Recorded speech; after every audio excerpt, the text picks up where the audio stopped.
entered my 40s and I was looking at my life and looking at the paths not taken, and wanting to feel like that sense of no regret later. I felt like this quickening and this urgency in a way to, wring the juice out of like everything life had to offer.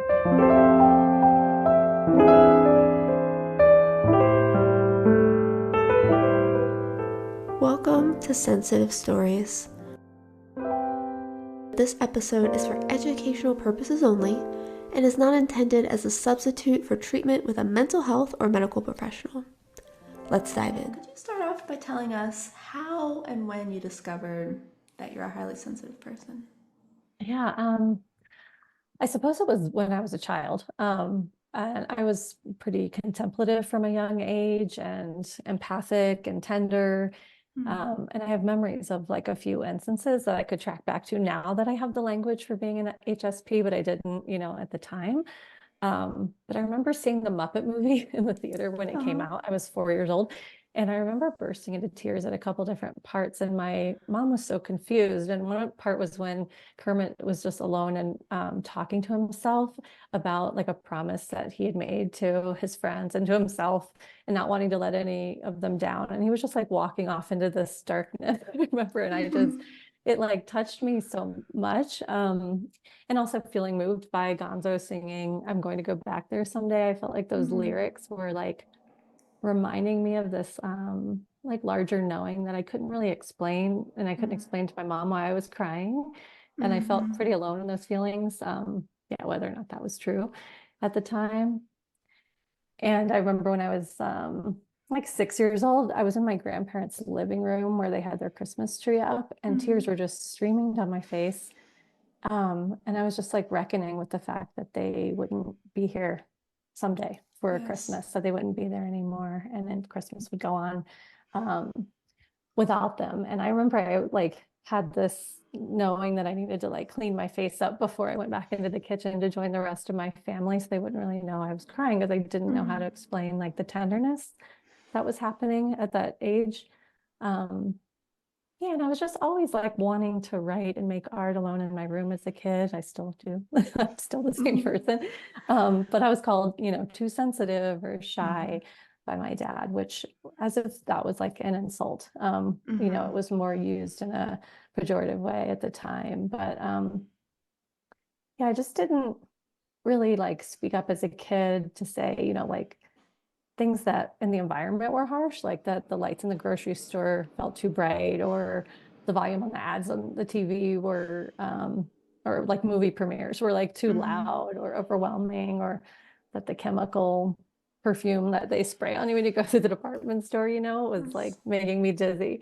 And then as a teenager, I just felt like, yeah, I remember just tears welling up in my eyes, like when I'd smell rain in the fall, or feel that like there's like a hollow drumming sort of feeling when the sound of fireworks go off. It would get, my belly and would make me tear up. So I don't know, I always just felt permeable in some way. I still do. I mean, when I go to the doctor or dentist, I always get reflection of like how I'm more sensitive than most of the patients, and they always seem really surprised. And like some practitioners are even kind of shaming about it, in the sense of like, I remember getting acupuncture one time, and when I get acupuncture, I can feel the energy really coursing through my body really so strongly. And I remember one of them saying like, how did you have a baby when you can't even handle this tiny needle? So yeah, it comes through in a lot of ways, like the physical and environmental stuff and the empathic, like tenderness pieces for me. Yeah, you use a lot of great words. Permeable, which I've never thought about, but it's so true. I use the word spongy. It's like we take in everything so much. And even from such a young age, at the age of 4 or 6, and having these big, deep existential feelings and experiences that you can't really put words to. And there's not always another person around to help you conceptualize or just understand it more deeply and thoroughly. How do you make sense of that as age 4, age 6, especially if you're hearing those messages of you're too sensitive, get over it. What do you, all those messages that we hear as little sensitive beings, it's a challenge to make to understand yourself and how do I take up space in this sensitive body. Yeah. Yeah. It's hard when you don't feel That's met hard. or seen in it, or maybe you're Exactly. seen in it, but it's not normalized or validated Right. necessarily. Yeah. And those Mm-hmm. around me seemed like they were having different experiences of it or could really handle more, um, input or stimulus than I was comfortable with. Mm-hmm. There's this great quote in your book, Midlife Emergence. I wrote it down. I wanted to ask you about it, and it relates to what you're just saying as these experiences throughout your early life as a sensitive person. You said, as a child, I always felt like I was a lot emotionally, and I wasn't sure how or if my heart could ever expand to include all that I cared about. I just love that because there is so much we feel so passionately about and so aware of. And you said, over the years, I have learned how to carry all that I take in, that permeability. I'm curious, since then, when you were a younger person, realizing there's something different about you to now and having language for it and maybe hopefully having community around it, what has shifted with your relationship to your sensitive parts since then? Um, I feel like I'm more able to see them as a gift. And Mm, even just in the last few years coming to that, I think I came to it slowly over time, but I don't really feel like I could be an effective coach or therapist or healer without my sensitive nature. Like once I mm, actually learned how to take care of myself while being of service to another. So yeah, I was fortunate enough. I got my graduate degree at Naropa University, which is like a Buddhist oriented school, um, where, mindfulness meditation is about a third of the counseling mm, curriculum or so. And so the therapist's identity and the care of the therapist self were hugely emphasized in mm, my program. And I eventually, once I got out of school, realized that not all therapists were trained in that way. And I felt really lucky that that was happening.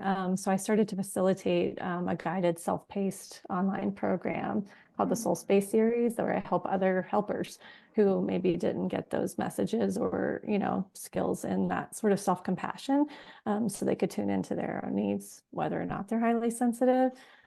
It's just always been a big part of my work.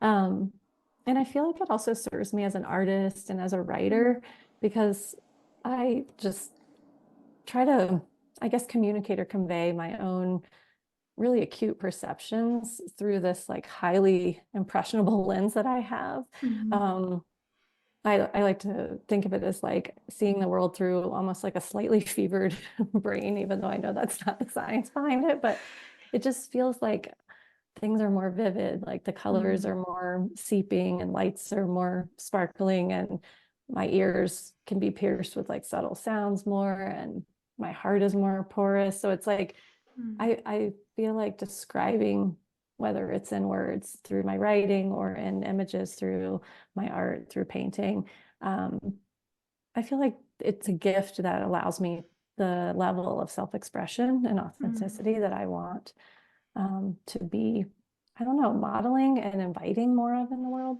mm. Yeah, I love that you're supporting yourself, but also other healers, therapists, artists. Because I mean, it is we're well suited for that work, but it is also a lot to process and move through your nervous system, your body, energetically, emotionally. I'm curious. It sounds like self-expression is a really important part of your own personal process. I'm wondering if you could speak to how that supports you as a sensitive person. You talked about being permeable, porous, having this, I love that, this fever dream of Right. experience of the world. I wonder if it's connected to that and that processing or if it's something else. Yeah, I think self-expression for me is, I don't know, it feels like a medicine. It's Mm, like I'm giving myself something that I didn't fully get to have as a kid, um, where I felt like I had to mask a lot of my actual feelings, thoughts, sensitivities in some way. And now I'm more trying to communicate that through various channels a lot. And I I like to do that so that it can invite other people into doing that as well. Like when you see someone expressing their truth or flying their freak flag or just really Mm-hmm. being raw and honest Yeah. about their experience of being a human being on earth at this time. It's like, I can say that weird thing or whatever. Like I Right. feel like it's so freeing. It's been so freeing for me to see other people do that, that I want to do that as well. And it's like reciprocally healing, I feel like. Mm-hmm. Yeah, there's a lot of healing in taking that mask off and Hmm. allowing our sensitivity to fully come through and all the different layers and experiences that that allows us to have, connecting to emotion and creativity and intuition um, and it can Yeah. be really hard to do. A lot of these conversations I've had, people have mentioned that there's a vulnerability in that, Yeah, in so taking that much. mask off. Is that something you've experienced as well? Oh, definitely. Especially in publishing my book. Mm-hmm. That was supremely vulnerable and anxiety provoking for me. I lost a lot of sleep, but ultimately rewarding in all of the ways I just Mm-hmm. described, as well as just cathartic for me to process my own story around that. And, Mm-hmm. but yeah, the vulnerability hangover is real. It definitely felt like that and still does sometimes for sure. Mm-hmm. Yeah. Yeah, having written a book myself, it is probably the most vulnerable I've ever been. Taking just this labor of love and all this personal expression and putting it out for someone else Right. to to interact with and somewhat judge, and hopefully it helps someone, but it is very, it's a hard process. Mhm. I think the creative part of it, the writing, the processing, the absorbing is so suited for sensitive Mhm. folks, but then when it's ready to put it out into the world, it's a completely different experience, and one that I think stops a lot of sensitive people from Yeah. living their truth. I know that's a big part of your book, right? Is connecting to what you're yearning for, what your purpose is Mhm. at any stage of life. Right. Um, and you've called it midlife emergence. I'm wondering if you could say a little bit more about what that means for you. Yeah. Yeah. Sure. Yeah, so in psychology or developmental psych, midlife is said to be like 40 to 65. And the stereotypical midlife crisis usually like centered the male experience. And I felt Mm-hmm. like, like the sports car and all of those things that we hear about, but I don't feel like it has to be a crisis or an emergency. So I sort of flipped the word emergency Mm. into emergence because it's defined as the process of coming into view or becoming exposed after being previously concealed. So it's sort of an unmasking Mm. in itself, and just like a truth telling or an exposing of something maybe Mm-hmm. that others weren't able to see before. So I reframe it that way because it's like this time of life where we can sort of muster the courage or are challenged to actually shed some of the earlier conditioning that we might have had in the first act of life. Mm-hmm. And when I entered midlife or entered my 40s, which is like the decade I think of as like a liminal space between the first and second act of life, it felt like I was in this sort of waiting room, or still sort of am. I'm Mm-hmm. 48. Where I have this opportunity to architect the next act in the way that I would like it to be. So in doing that, it really was like I was unveiling, within me what had been previously unseen. So yeah, it feels like more of an emergence of my authentic self. And just like I said, like shedding the social, familial, cultural Mm-hmm. conditioning that I'd been living into. Mm-hmm. I think a lot of HSPs have that experience where, because we're deep processors, we need more time to reflect and kind of get comfortable being Hmm. ourselves because of the need to mask and the need to shield away from those too sensitive messages, that we often find ourselves later on in life, 40s, 50s, 60s, and beyond, even stepping into our true selves, what Yeah. we wanted to do all along. Finally, we feel like, okay, I'm ready now. Mhm. And so coming across your book, it feels like a big permission and just a relief, I would say, that it's not too late. Right. Yeah. It's Right? Because I definitely hear not. so many sensitive people who they really want to make a big shift, whether it's work or Hmm. relationships or just how they live their lives, how they express themselves. and you can unveil at any time. Right. Yeah, for sure. Yeah. It's- uh, I'm curious, was there what brought you to that midlife emergence point in your own life? hmm How did you come to write the book? Ah, I know it's a big question. it is. It's a good question. I ever since I was that sensitive little 4-year-old wanting to just write stories in my room, I was like, Mm-hmm. I want to be an author and an illustrator one day. Like that was my dream. So it was really like that all coming true. And no, I'm not an illustrator, but I'm an artist. And I did do the cover of my book. But how it came to be, I mean, those were the seeds. Mm-hmm. Yeah, it felt like I wanted to express while I was going through the process that was really nonlinear and really messy and emergent. It felt Mm-hmm. risky and emergent in a way of like writing it from the middle, from where I was, not when it was like tied up in a bow at the end of this process. So as I entered my 40s and I was looking at my life and looking at the paths not taken, um, and wanting to feel like that sense of no regret later. I felt like this quickening and this urgency in a way to, wring the juice out of like everything life Mm-hmm. had to offer, and to do it in a way that was gentle.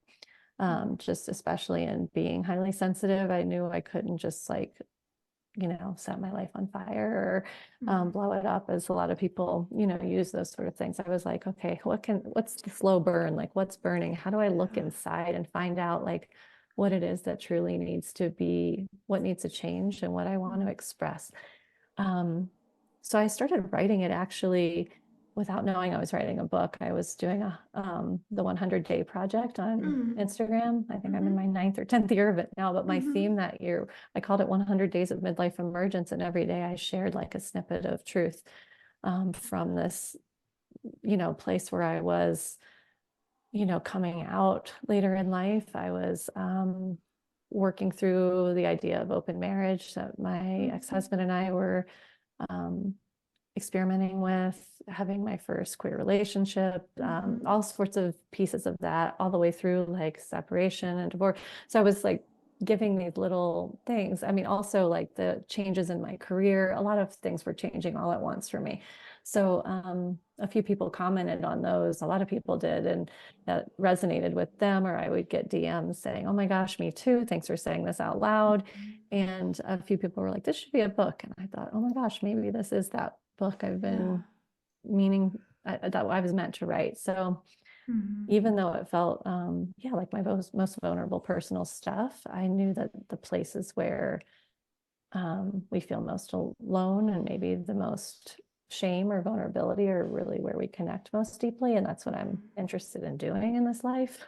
So I Yes. was like, what better pursuit than, yeah, so I wrote Yeah, it. then to put it in a book, right? Because you're right that we are often going through this process alone, especially as hmm sensitive people.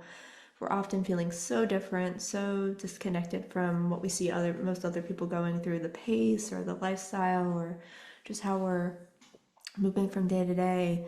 So important to get these stories out and to Yeah. put it on the page. And thankfully, to you listen to that urgent call inside of yourself. Yeah.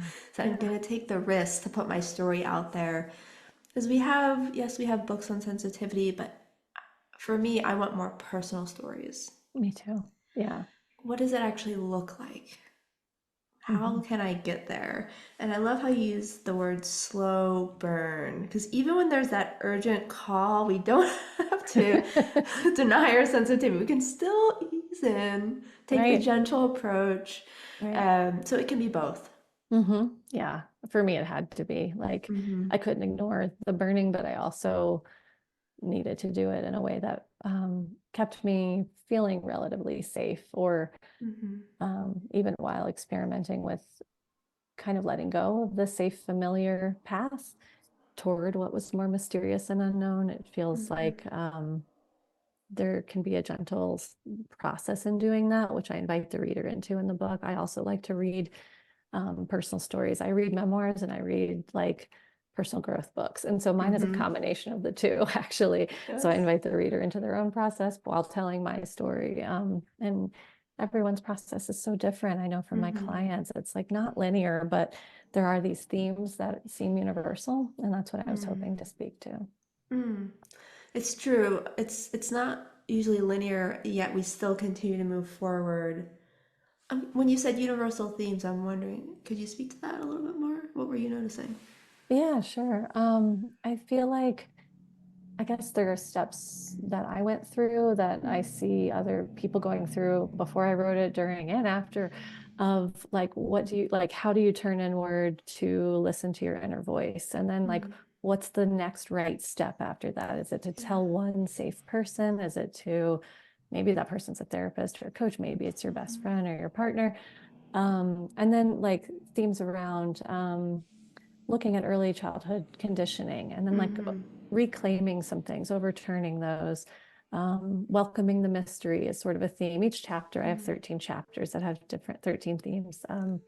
Kind of identifying your why, like why would you want to be doing this, and Yes. how can that ripple out maybe to people who observe you and your children if you're a caregiver or parent.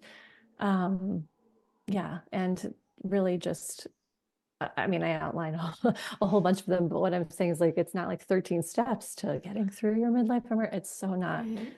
doesn't go in that order all the time. But Mm-hmm. yeah, it's something I've seen happen with so many of the women I work with. Mm-hmm. Right, you're noticing there are overlapping themes, although a lot of times they can happen in different orders or at Mhm. different paces. Mhm. Do you remember what the first step you took was once you recognized, okay, this calling needs to be answered? Do you remember Mhm. what you did first? I told my ex-husband. You did. Yeah, You so my disclosed it, right? You mentioned that you're thinking about who you can tell, and that was where yeah, you started. for me it was really Mm-hmm. needing to share that with one other Mm-hmm. trusted, loving person in my life. And yeah, I'm someone who likes one-on-one connection, and I need to feel met and seen and like what I'm going through. So that felt like a natural step for me Mm-hmm. as a next step. And then to have a partner in it who could help me work through that in myself and help me process it verbally. And even though, of course, he was impacted Mm-hmm. quite a bit from it, there's hope, I think, in telling the truth and yeah, being able to connect on a deep level and know each other even more through that. So Mm-hmm. that was my first step. And it's different for others, I think, sometimes too. If they, Mm-hmm. you know, they don't, might not choose that. They might choose, I'm going to journal about it for a while. I'm going to join a group. I'm going to, Yeah. you know, hire a therapist or, whatever Mm-hmm. that might be. Yeah. Yeah, there are a lot of different steps, and there's something about sharing your truth, Hmm. being seen in it, being validated, being able to express it. Hmm. And that could be with a therapist, it could be with a friend or a partner. There's just something about it that's so powerful, and it allowed it to come out into the world for you and let it be real. Yeah, it helps it Yeah. be more concrete to see it Mm-hmm. externalized, or to Mm-hmm. hear it externalized or coming out of my mouth. I'm like, okay, this Yes. actually has like traction now, and it felt relieving in the sense of not carrying it alone, and also like, Mm-hmm. okay, something needs to happen, something needs to move. Mm-hmm. Really not wanting to be stagnant and stale and just stay in this homeostasis that Mm-hmm. I don't know, felt kind of wrote like what I was Mm-hmm. supposed to have been. Yeah, what you were supposed to have been. And so you're breaking that down. You talked also in your book about coming from, I'm just paraphrasing here, but I think coming from a long line of women who sacrificed. Yes. I have a quote here which I just loved. Coming from a long line of women who are givers until they're empty, which I think a lot of HSPs will relate to. I definitely do. Giving it all away first, putting Yeah. self last all the time. Said we learn to be needed, not to need. We learn to be wanted, not to want. Um, how do how did you step out of that to listen to this call to say my needs are important enough to listen to? Yeah. Well, I mean, I was conditioned to not rock the boat, like whether that was Right. just in my DNA or the water I was swimming in, with statements, like being a good girl or like Mm-hmm. this idea that a quiet baby's a good baby. I realized once I had my kid, it was like, oh, are they a good baby? And it was Yes. like good meaning quiet and sleeps. Mm-hmm. And it was like a compliment in my family when someone said, oh, she always puts others before herself. She's so selfless, Mm-hmm. like selfless, like without self, as if that's a virtue. Right. Right. Um, so I learned, that some of the things I was feeling would be like inconvenient or disruptive, and I didn't want to Mm-hmm. be those things, which is a brilliant survival strategy Mm-hmm. when you're dependent on caregivers. But, I learned to tolerate a world that was loud and harsh and, Mm-hmm. um, beautiful and heartbreaking and all of those things. And um, powered through those things, even when I felt uncomfortable.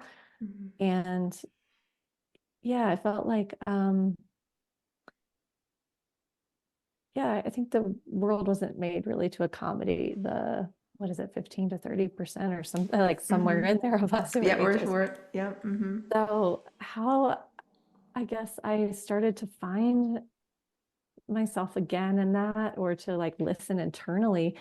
Um, yeah, I feel like there are a couple levels to that question. Like one Mm-hmm. is the more inward one, like the desires that I had, and tuning back into what do I want? What do I need? I have Mm-hmm. needs. Mm-hmm. Um, I feel like I was born receptive to those things. We all are, like in our wildness, right? And then we're domesticated or unwilded, and we tune them out and we're acculturated into that status quo. And then in midlife, there felt like there was a rewilding, or remembering or a reclaiming of my true nature. So I had to relearn to hear that inner voice, like whether it was whispering or shouting. And then um, yeah, knowing that it shouts through bodily symptoms sometimes, which is a piece of my Mm-hmm. story, that I talked about in my book as well.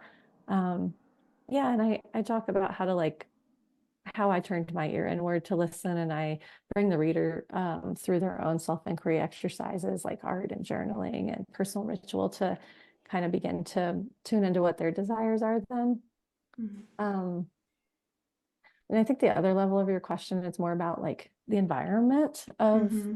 that. Like my therapist asked me a few months ago, I think it was actually 6 months ago or so now, does your lifestyle support your sensitive system? And I think about that every Yes. day.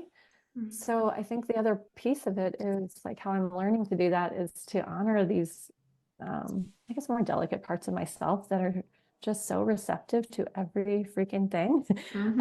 And just respecting the fact that the nervous systems of HSPs are more sensitive to the stimuli in our environment. So right now, I feel like I'm trying to strike a balance between like tolerating discomforts, like when it's Mm-hmm. necessary, and with also asking for what I need around my sensitivity so I don't become overstimulated or grouchy.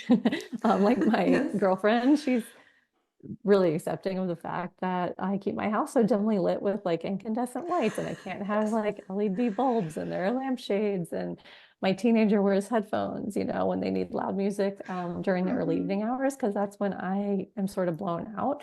Um, Mm-hmm. I use my weighted blanket. I have those loop earplug things to Mm-hmm. sort of help me tune out and not spin out when I'm in a loud space or like Mm-hmm. at a live concert. So, um, and I think like validation, like I enjoy consuming things that feel validating, like Mm-hmm. Catherine May's book, The Electricity of Every Living Thing, was Mm-hmm. such a beautiful read for me, like really resonating with how she eventually in midlife was received an autism diagnosis around her sensitivities.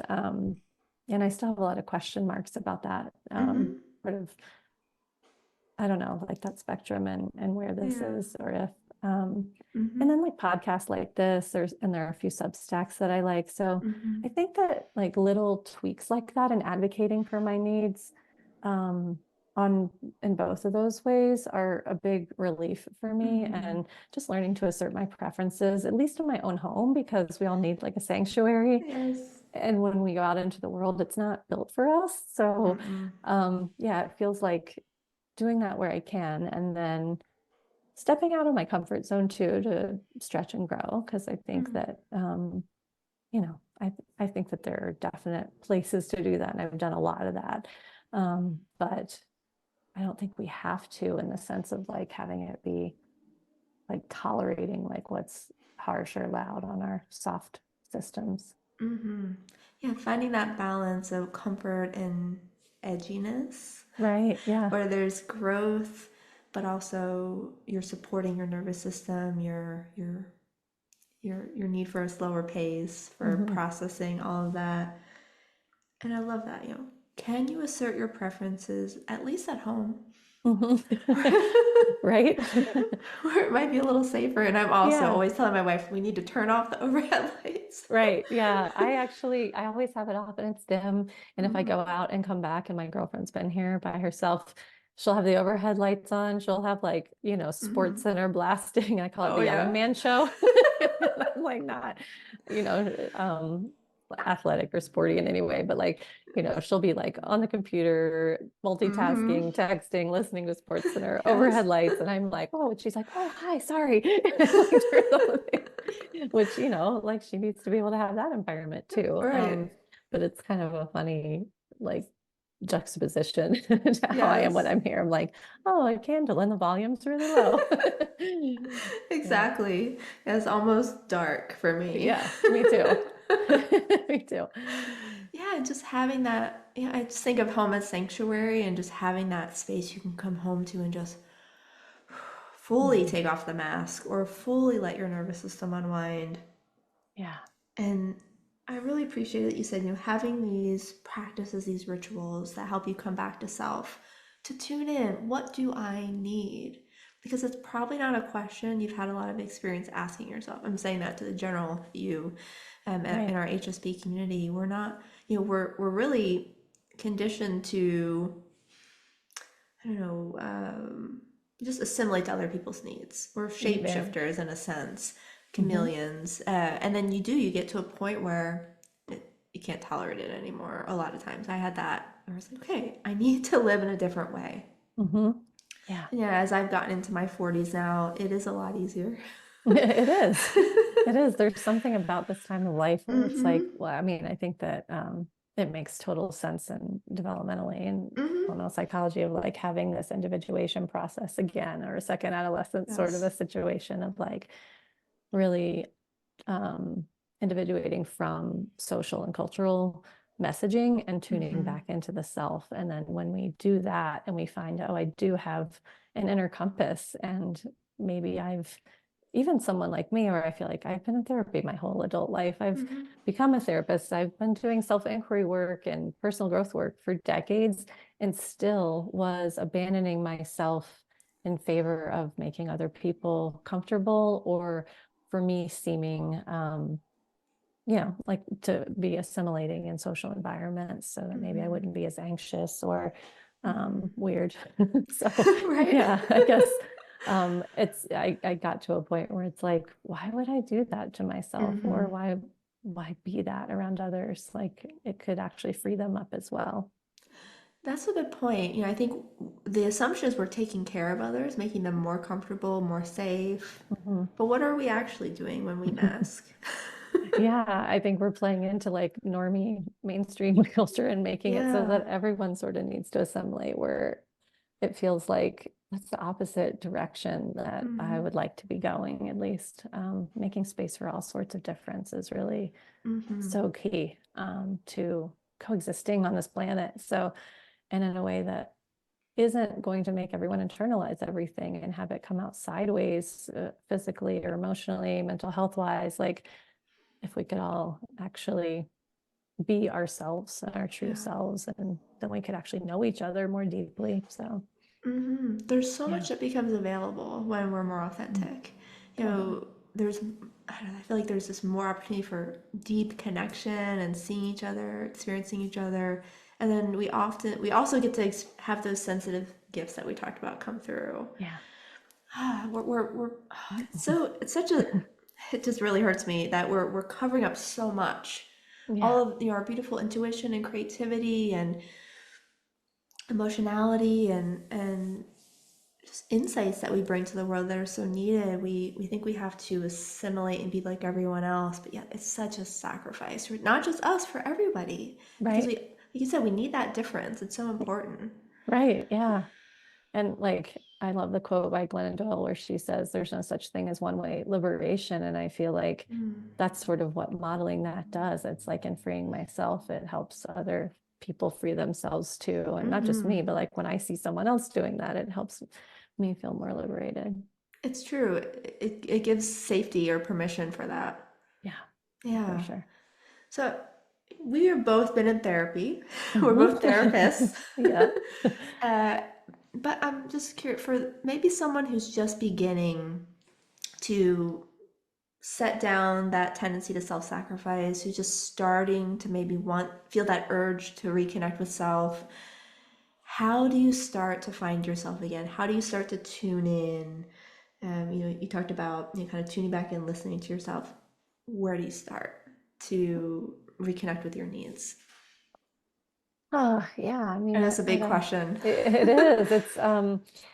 It's sort of the whole beginning of my book, but I think I would Mm-hmm. just say, I mean, myself included, like me, most of my clients are recovering good girls and former people Mm-hmm. pleasers who've like done all the right things and met the expectations of, the life we all should want, and then still come Right. up feeling unsatisfied in midlife. And I feel like there's a time when the stakes feel really high. It could feel disruptive to change things when you're settled into a career, mortgage, Mm-hmm. child, taking care of elders, all of the things that come with this stage.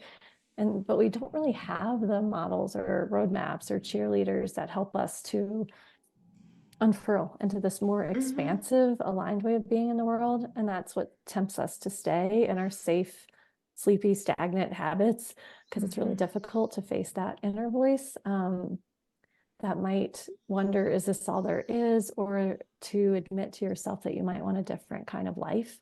Mm-hmm. That is scary. I think change is scary to people, but so is staying the same Mm-hmm. when it isn't feeling full or congruent with Mm-hmm. what's inside. So yeah, I do think we all have a unique gift to bring to the world. And in midlife we have that like achy yearning that we sometimes can't name, Mm-hmm. and I think that is because, like we talked about, we haven't been taught to name it or look at, what is it that we want. But Right. I think that in that mess, like of not knowing, it really can't be harmful necessarily to at least get to know yourself in that, at least look inside and admit to yourself. Like I saw this meme that was like, above all else, what did it say? Above all, don't lie to yourself or something like that. And it was Mm-hmm. like, oh my gosh, like that can't be harmful to at least tell yourself the truth, at Yeah. least starting there. Like, what I have this exercise in at the end of the first chapter of my book about writing what it is you'd want to say, and then Mm. go a level deeper and write that. And then like the end of it is really one of my favorite prompts. What aren't you saying still? Write Mm. that. Like, and so it's like, oh, you can, and just knowing that you don't even need to have an audience for it, but just like, what aren't you saying? what Mm-hmm. what aren't you expressing? And that's usually what wants to be unleashed in midlife. So Yeah. I think that, you know, I guess just staying the same day after day and swallowing your truth and authenticity to make everyone else feel Mm-hmm. better, presumably, but probably not, Mm-hmm. isn't the way to go necessarily. So, um, yeah, I don't feel like it's ever too late. I think it's like right on time to do that at this stage of Mm-hmm. life. Um, it makes me think of this poem by Laura Weaver that I love. At the end, she says um, something like, "You've not missed the boat, you are the boat." Oh, I Like love some that. people are like, "Oh, I've done all of this stuff. Like Mm-hmm. it's too late for me to change all of that." But you are the boat. You So are the boat. Exactly. I love that. me And too. it's a good reminder that you don't have to disrupt everything, at least not right Hmm. away. Right. It's a good reminder, just as you did. You talked about how that slow burn, you eased in, you started Hmm. with one step at a time, starting, telling your husband, and then slowly unfurling more and more and more. Yeah.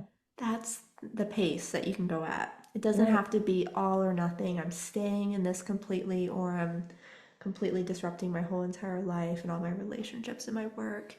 Yeah. What if you just started listening to yourself? And I Hmm. love that. And then slowly you get to that deeper question of, okay, what am I still not sitting with? Right. Is there more? To see, is there something that's unmet in you that feels really important to listen to? But it's Right. one step at a time. Right. Otherwise, it's very overwhelming. We'll never start. Right. I mean, That's true. you don't have to start at the end. No, and you can't because you can't know what is on the other Right. side of that mystery. It's sort of like, I mean, really just creating the path with your feet as they're walking is the Mm. only way. You can't really know like what's at the end of that path. Yeah, and kind Mm-hmm. of just being present to each moment and checking back in, like, is this still the way? Like, I love how Martha Beck in The Way of Integrity talks about, I think it's in that book, it might be in an earlier one, where she says, like, move toward what's warm. And I Mm. use that as a barometer a lot of the time for me if I'm trying to make a decision. And it's almost like muscle testing, but you can Yes. sort of feel like what would feel warm, what's warmer about this situation. And it's Mm-hmm. like my heart wants to go there. That just Mm-hmm. feels like so valuable at every juncture. Yeah, what a great check-in question. A barometer. What's warm? Or is this Hmm. still warm? Yeah, Take a step forward. Does it feel right here? Do I need to take a different step or am I ready to move forward? right.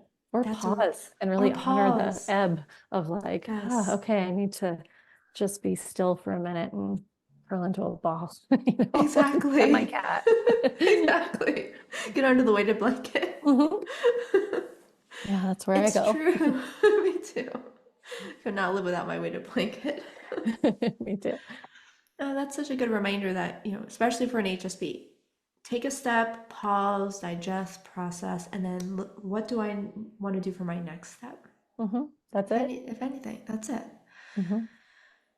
If someone's out there thinking, but it's too late, Hmm. you are such a great example of you can change your life at any time. You can listen to those inner yearnings one step at a time, be your authentic self, set down that good girl mentality, that perfectionist. But what if someone's saying, no, it's too late. I can't follow this calling inside of me. What would you say?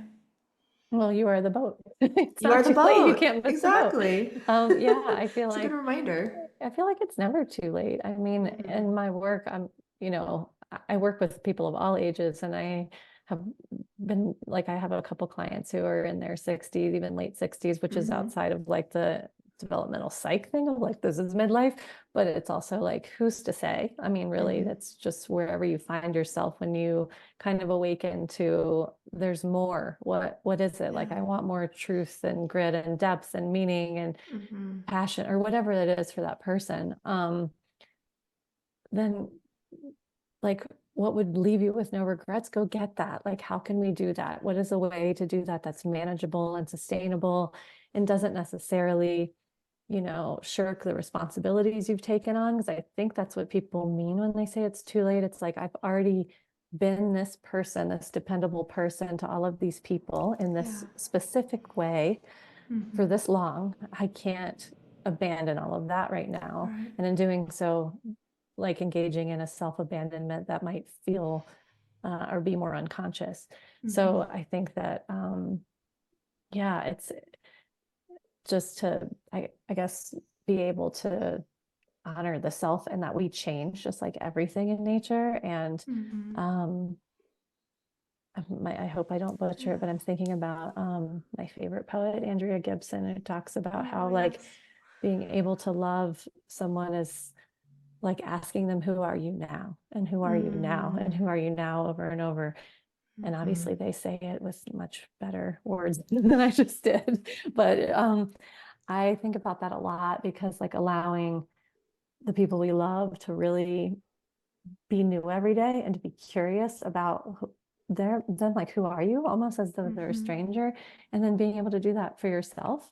Um, yeah, I think I think about that when I think about it. It's too late. It's like, for what? Like, Right. literally everything in nature changes. Everything is Mm-hmm. temporary. And it's our attachment to this, to like states that we get into that keeps us from flowing and shifting and being Mm-hmm. flexible in that. Yeah. I love that question. Who are you now? because we're always growing. I think Right. that's why I love therapy work because it's like we're always growing. There's always something new to learn about us or something Yeah. to reclaim within Yes. ourselves. Yeah. And I love working with folks who are in their 60s and beyond, where you see that and that connection back to their young self as it's coming Hmm. back online is so incredible to watch. It And is. it's not too late at any point. And also, I love, giving other people permission to pivot and grow and shift, Hmm. um, just as hopefully, you are to yourself. Right. Yeah, Yeah. it's so beautiful. And it Yeah. doesn't have to be grandiose. It could be one small little shift where you allow your space to be more of you, Right. more. It can be just Mhm. really day-to-day Mhm. preferences that you're asserting, like, That's right. turning on a lamp rather than an overhead light. Or it can be, Exactly. what do I really want to eat for lunch? And then listening in, like, what am That's I it. craving? And then Mm-hmm. following a craving or following envy. I use that as a Mm. compass sometimes. Like, Mm-hmm. it's such a useful emotion, I think. It's like Yes. watching what others might have, and not a way of like coveting that or taking it, but more in a way of like, if I feel that rise up in me, I'm like, oh, that's pointing me to what I really desire. Like, oh, that's how I know, And so, yeah, they're just Yes. different ways of doing it that are like 1 degree turn toward like more and more of yourself. They don't have Mm-hmm. to be huge earth-shattering things, although Mm-hmm. my 40s have included a lot of those myself, Yeah. but in a slow enough way for me. Yeah. Right. You made big changes over time. And I love that it doesn't have to be earth shattering. It can just be one step forward. Right. Yeah. Yeah. Yes. Beautiful. Well, Jen, I just want to thank you so much for this conversation, for sharing part of your story. I hope folks will dive more into it in the book, Midlife Emergence. I'll include a link to that in the show notes and your social media links. How Thank else you. can folks connect and work with you? Yeah. My website's really the hub for all of my Great. offerings. It's just my name, jenberlingo.com. It's in the show notes. Yep. Yeah, my book is through there. You can find my book, and it's Mm-hmm. available wherever you want to buy books. And on Great. Amazon, they also have the audiobook version, which was Oh, important perfect. for me to create because I like to listen to Mm-hmm. books a Mm-hmm. lot of the time. I also write weekly on Substack now, Mm, and great. yeah, so every Monday I come out with a new post with topics like this and just more updated things that I'm thinking about on different midlife sort of topics. And sensitivity and queerness and all sorts of Mm-hmm. good things. So there's a link to that there as well. Yeah, and I do one-on-one coaching. I do group coaching programs. I have the self-paced online programs of different varieties, and I'm on social media. I hang out on Instagram the most. I post there at Mm-hmm. least every day, and my handle is just my name, Jen Berlingo. And yeah, there's a bunch of other stuff too. I have an Etsy Great. shop where I sell my oracle deck that I've been selling for the Oh, I last love 7 years. that. And it's also very gentle and soft. It's like Mm-hmm. intuitive watercolor deck. And Hmm. yeah, so anyway, I I love hope that. that people will reach out, and I'm open. I love that. Folks can go through and see your journey week to week and Hmm. find some resources as they navigate their own journey as well. Because this, Definitely. as we're saying, it's so helpful to have examples and supports as you go through this process. So thank you for that. I'll include Yeah. links to all of that in the show notes. Thank you so much, April. Thanks for having me This here. It's was been really so nice to wonderful. talk I with you. know. Same.